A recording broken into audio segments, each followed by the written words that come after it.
یہ ایک عجیب ہدایت ہے، عجیب تعلیم ہے کہ کوئی شخص خواہ کتنی ہی برے کام کر رہا ہو، گناہ کر رہا ہے، معصیتیں کر رہا ہے، غلط کام کر رہا ہے، اس کے کام کو تو برا سمجھو، اس کے کام کو برا کہو، لیکن اس کی ذات کو برا نہ کہو، اس کے کام کو حقیر سمجھو، یہ کام اس کا بہت برا ہے، یہ کام اس کا بہت غلط ہے، اس کا کام یہ بہت حقیر اور ذلیل ہے، لیکن اس آدمی کی ذات کو حقیر اور ذلیل اور اس آدمی کی ذات کو برا کہنا یہ درست نہیں۔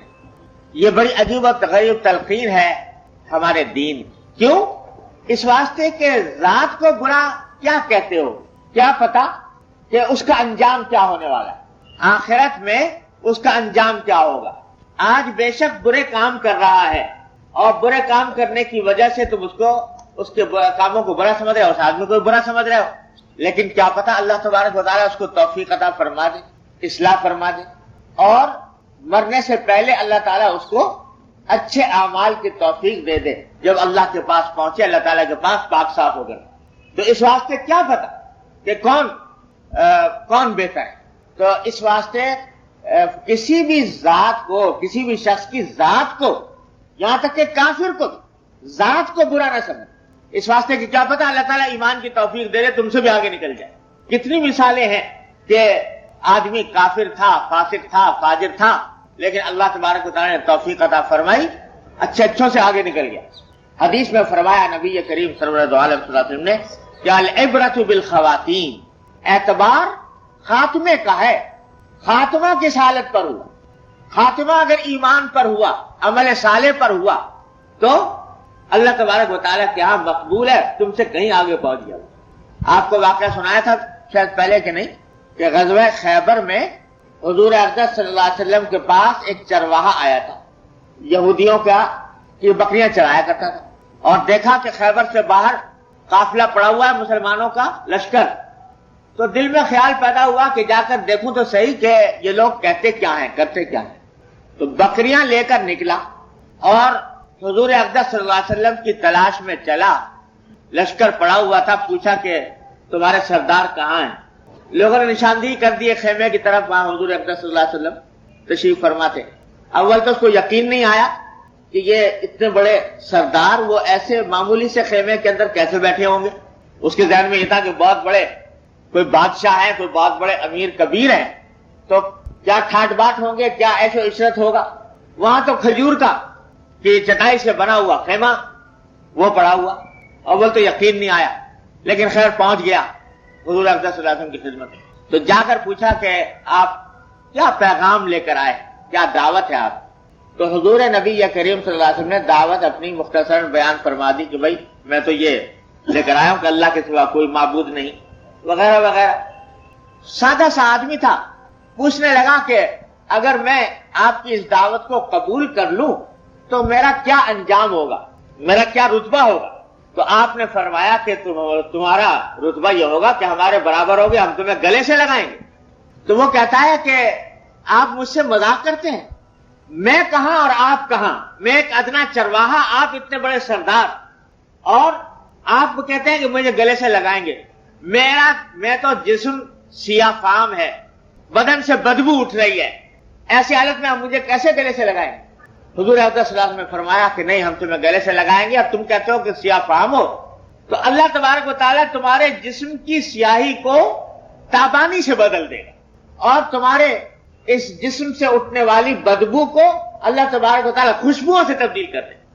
اس اللہ کے بندے کے دل میں ایسی کچھ بات بیٹھی کہ اسی وقت اس نے کہہ دیا کہ اشہدو ان لا الہ الا اللہ اشہد ان محمد رسول اللہ، مسلمان ہو۔ اور پھر پوچھا حضور اقدس صلی اللہ علیہ وسلم کہ یا رسول اللہ بتائیے اب میں کیا کروں؟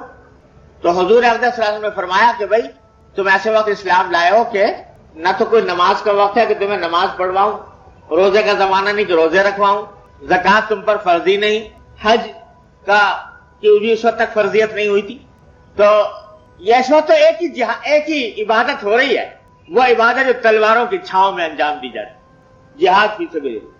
اس نے کہا کہ رسول اللہ ٹھیک ہے میں اس عبادت میں شامل ہو جاتا ہوں، لیکن یہ بتائیے کہ جہاد میں تو جب آدمی شامل ہوتا ہے تو دونوں ہی احتمال رہتے ہیں، یا غازی یا شہید۔ یا فتح پا گیا یا مر گیا. تو اگر میں اس میں مر گیا تو آپ کچھ میری گارنٹی لیجئے. تو حضور اقدس صلی اللہ علیہ وسلم نے فرمایا کہ میں گارنٹی لیتا ہوں, ضمانت لیتا ہوں اس بات کی کہ اگر تم اس جہاد میں شہید ہو گئے تو اللہ تبارک و تعالیٰ تمہیں سیدھا جنت میں پہنچائیں اور تمہارے جسم کی بدبو کو خوشبو سے تبدیل فرما دیں گے. تمہارے چہرے کی جو سیاہی ہے وہ سفیدی میں تبدیل ہو جائے. بس اس نے یہیں پر یہ واقعہ بھی آتا ہے کہ حضور نے فرمایا کہ لیکن پہلے جو بکریاں لے کر آئے ہو وہ بکریاں واپس کرو خیبر والوں کو, یہودیوں کو. اندازہ لگائیے کہ جن کے ساتھ لڑائی ہو رہی ہے, برسرے پیکار ہے, جنگ ہو رہی ہے, محاصرہ کیا ہوا ہے, ان کا مال غنیمت ہے, لیکن چونکہ وہ چرواہا وہ معاہدے پر لے کر آیا تھا بکری, لہذا اس کو حکم دیا کہ پہلے بکریاں واپس کرو, اس کے بعد آ کے جہاد میں شامل. بکریاں واپس کی, آ کے جہاد میں شامل ہوا. کئی دن تک جہاد جاری رہا ہے خیبر کا. تو روایات میں آتا ہے کہ حضور اقدس صلی اللہ علیہ وسلم جب جنگ ختم ہو گئی تو آپ جائزہ لے رہے تھے لشکر کا, تو دیکھا کہ ایک جگہ صحابہ کرام کا جمگھٹا لگا ہوا ہے. قریب پہنچے تو پوچھا بھائی کیا بات ہے؟